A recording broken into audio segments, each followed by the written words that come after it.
మనకు మనముగా నిలబడలేమనే దేవుడు మనకి ఒక సంఘాన్ని, సంఘ సహవాసాన్ని, పరిశుద్ధ సహవాసాన్ని ఇచ్చాడు.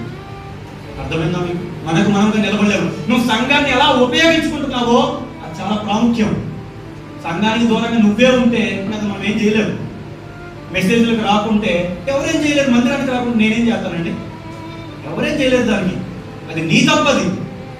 కాబట్టి సంఘం నీకు ఇచ్చింది నువ్వు నిలబడటానికి తీసుకోమని. అందుకే ఒక మాట ఉంటుంది అనమాట, ఒక 6 నెలలు ఎవరితోటైతే నువ్వు ఉంటావో వీరు వారవుతారట. అంటే అర్థం ఏంటో తెలుసా? అంటే అర్థం ఏంటంటే ఎవరితో నువ్వు ఉంటావో అట్లా మారుతావు. చెడ్డలతో నువ్వు ఉన్నావు అనుకో, ఆ చెడ్డతనం అంతా ఎక్కించేసుకో. మంచోడితో ఉన్నావు అనుకో, ఆ మంచి అంతా ఎక్కించుకో. ఆలోచనలు అవే ఉంటాయి, చూడండి, అవే ఉంటాయి. దేవుని పరంగా, దేవుని సహవాసంలో మనం ఉంటే మన ఆలోచన దానికే బందీ అవుతుంది.